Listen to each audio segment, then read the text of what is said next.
बिस्मिल्लाहिर्रहमानिर्रहीम।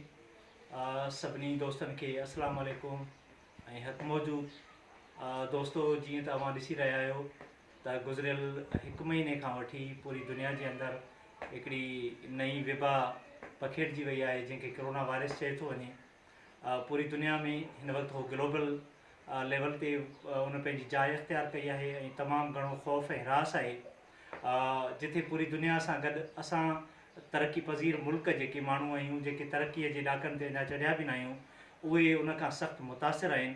त जिते तरक़ी पज़ीर मुल्कनि जी इहा हालत आहे त उते तरक़ी याफ़्ता मुल्क जेको यूरोप जो दिलि चयो वेंदो आहे, इटली या चाइना, जेको दुनिया जी इमामत करण लाइ वञे थो ऐं तरक़ी जो तमामु घणो हिकिड़ो वॾो संभल साम्हूं थी उभरियो आहे, उन सॼी दुनिया में उन ते थींदड़ जेके माण्हुनि जा अमवात आहिनि, जेके माण्हुनि जूं परेशानियूं आहिनि, जीअं दुनिया जे सॼे नक्शे खे अप डाउन हेठि मथे करे छॾियो आहे। त हक़ीक़त इहा आहे त हीउ कोरोना वायरस बुनियादी तौर ते इहो हिकिड़ो जुदा बहस आहे त कोरोना वायरस छाजे करे थिए थो, उहो किथां आयो, उन जा इफेक्टिव्स कहिड़ा आहिनि, उहे माण्हू जेके छा। असल में दुनिया जी जीअं तेज़ तरक़ी साइंसी तरक़ी थिए थी त अहिड़े नमूने सां हिन वक़्तु दुनिया जे अंदरि जेको जंग जो जेको हिकिड़ो जनून आहे माण्हुनि जे या साम्राज्यत जे ज़हननि में उर्जल, उहो इहो आहे त हाणे ड्रोन टेक्नोलॉजी खां बि अॻिते वधी करे हाणे बायोलॉजिकल वार थिए थो। अॻे जंगियूं थींदियूं, अॻे मैदान सजंदा हुआ, अॻे जदीद क़िस्मनि जा हथियार जुड़ंदा हुआ, अॻे एटमी टेक्नोलॉजी जो इस्तेमालु थींदो, पर हाणे उहे सभु शयूं नथियूं थियनि। हाणे बायोलॉजिकल वार आहे। तव्हां अमेरिका जे पेंटागोन में वेही करे पूरी दुनिया में जेका सो बाहि ॿारे छॾियो, पूरी दुनिया में जेका सो तव्हां अफ़रा तफ़री मचाए ॾियो। हाणे इहो को सेकंडनि जो कमु आहे ऐं ॾुखियो कमु कोन्हे को। हाणे इन सॼे वायुमंडल में असांजो सिंध जो माण्हू, असांजे पाकिस्तान जो माण्हू, असांजी धरतीअ जो माण्हू कहिड़ी पोज़ीशन ते पहुतल आहे, इहो हिकिड़ो वॾो सुवालु आहे। हाणे सिंध हुकूम जा जेके एफर्ट्स आहिनि उहे तमामु घणा उनखे एप्रिशिएट कयो थो वञे। असीं इहो था चऊं त हीउ जेको लॉकडाउन थी चुको आहे, कल्ह खां वठी अॼु खां वठी उन ते अमल थी चुको आहे, त इन ते मुकमल तरीक़े सां असांजी बका हिन में आहे, असांजो सॼो मामिलो हिन में आहे त असां पंहिंजो पाण खे आइसोलेशन में खणी वञूं, असां पंहिंजूं शयूं थोरो सब्र कयूं। जे सब्र न कयोसीं त हे अहिड़ी विबा आहे जिते इटलीअ जहिड़ो तरक़ी याफ़्ता मुल्क सर्वाइव नथो करे सघे। माण्हू लाश तबाह थी विया आहिनि, माण्हू रोडनि ते मरी था वञनि, माण्हुनि जा लाश दफ़नाइण वारो कोन्हे। इवन एसी ताईं जो उतां जी एॾी वॾी ताक़तवर सुपर ताक़त जी पार्टनर रहंदड़ तुर्की बि, इटली बि हिन वक़्तु इन ते पहुती आहे त असीं बेवस थी चुका आहियूं। हाणे तव्हां सम्झो त जिते चाइना जहिड़ो मुल्क इन सॼी शयुनि ते मुस्तक़िल मिज़ाजी सां पूरी दुनिया, कामरेडनि खे आउं सलाम थो कयां जेके कम्युनिस्ट उते राज कनि था, त उन्हनि हिकिड़ो इंसानियत खे जला बख़्शी आहे ऐं हुननि पंहिंजे चीन मां इन वायरस खे तड़े कढियो आहे ऐं हुननि सुरखरू थिया आहिनि दुनिया जे अॻियां।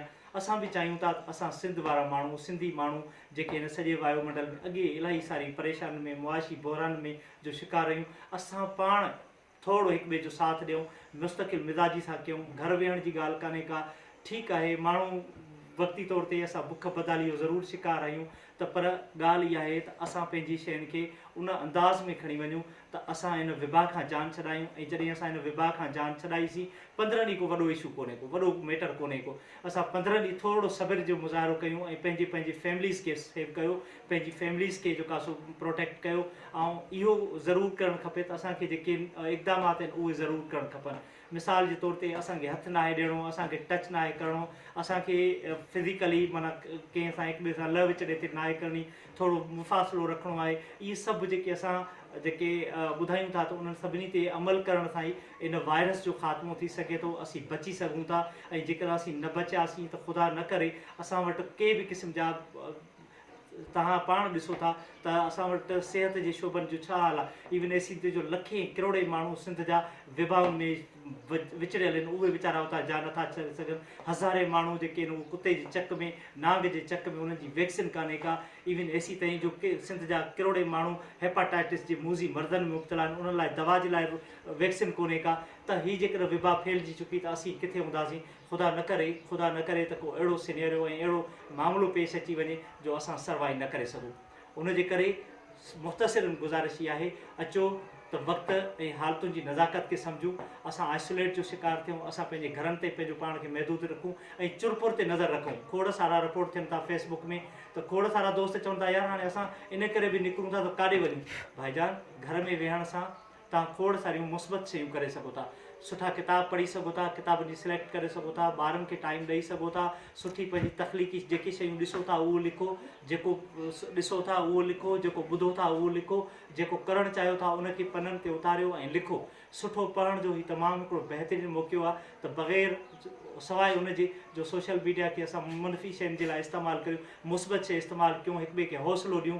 ऐं मां तव्हांखे हिकिड़ी वरी बहितरीनु शइ हिन सोशल मीडिया जे ज़रिए ॿुधाइणु चाहियां थो त कोरोना वायरस जो जेको हिकिड़ो वॾो हिकिड़ो ख़तरनाक हो उहो हींअर उनजो टुटी चुको आहे, फ़िलो टुटी चुको आहे ऐं हू तेज़ीअ सां पसपाई जो शिकार थिए थो।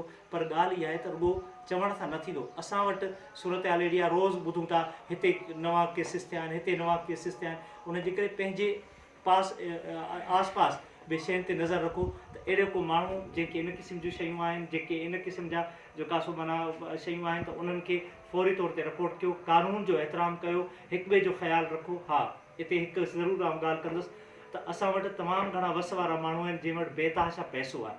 उहो पैसो हू मनफ़ी शयुनि में इस्तेमालु कनि था, जुआ में इस्तेमालु कनि था, व्याज में इस्तेमालु कनि था।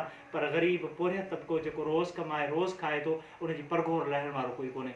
असांजी ज़रूरत इन शइ जी आहे, ज़कात ख़ैरात सदक़ात जेके बि आहिनि उहे पंहिंजे ग़रीब माण्हुनि जे ताईं पहुचायो ऐं उन माण्हुनि खे त ख़ुदा वास्ते ईअं महसूसु न करायो त हीअ तव्हांजी उन्हनि शयुनि जूं, पर उनखे ईअं महसूसु करायो त हीअ असां तव्हां सां कुझु ॾुख वंडण था चाहियूं, उन ॾुख जी घड़ी में, तकलीफ़ जी घड़ी में असां तव्हांजा भरिजला थियणु चाहियूं था। ऐं जेकर असां इहा हिकिड़ी इज्तमाही जेकी शयूं आहिनि उहे करणु शुरू कयूंसीं त आउं नथो सम्झां त हीअ असां जेकर हिनखे विबा खे असां जेकर जेका शिकस्त ॾिनीसीं त असां हिकिड़ी नई तारीख़ जोड़ींदासीं। ऐं जॾहिं जॾहिं क़ौमुनि जे मथां ॾुखिया वक़्त आया आहिनि त उन्हनि हिकिड़ो ॿधी इतिहाद जो मुज़ाहिरो कयो आहे त हुन नयूं तारीख़ जोड़ियूं आहिनि। ऐं तारीख़ जो हीउ निहायत नाज़ुक मोड़ हली रहियो आहे। ऐं वरी दोहिरायां थो, हीअ तारीख़ जो इंतिहाई नाज़ुक मोड़ आहे। हीअ सदियुनि खां पोइ इन क़िस्म जूं सूरत हाल पैदा थींदियूं आहिनि। ऐं जॾहिं सदियुनि खां पोइ इन क़िस्म जूं सूरत हाल पैदा थियनि त लाज़मी आहे त असां वटि असां मुस्तक़िल मिज़ाजी सां ऐं ज़िंदह क़ौम जो हिकिड़ो मिसाल ॾियूं त असां हेॾी वॾी मूज़ी मर्ज़ जेको आहे, वॾी हिकिड़ी विबा आहे, उनखे हथे ख़ाली बि शिकस्त ॾेई छॾीसीं। अचो त वक़्तु अञा वियो न आहे, अचो त कानून जो एतिराम कयूं, गवर्नमेंट जे वरितल उपाउनि खे सपोर्ट करियूं ऐं उनखां अलावा साम्राज्य साज़िश खे बेनकाब कयूं। ऐं इंटरनेशनल लेवल ते आउं वरी दोहिरायां थो, इंटरनेशनल लेवल ते जेकी हीअ वार थी अथई, दहशतगर्दी थी अथई वायरस फैलाइण जी, त थोरो इन ते बि नज़र रखो। रुॻो पंहिंजी सर्किल्स में ॿुधल सुधल ॻाल्हियुनि ते न लॻो। इंटरनेशनल मीडिया ते एक्सेस आहे, हीअं नेट खुली पई आहे, तव्हां पूरी दुनिया खे ॾिसी सघो था, दुनिया जी शयुनि खे परगोर करे सघो था। ऐं असां उहो उन वक़्तु करे सघंदासीं जॾहिं असां पंहिंजी शयुनि में कुझु न कुझु करे सघंदासीं। त उन करे अचो त वक़्तु वियो कोन्हे त पाण में एको ॿधी इतिहाद कयूं ऐं हिन बुरी जेका सो वायरस खे शिकस्त ॾियो। साथ सलामत सिंध सलामत।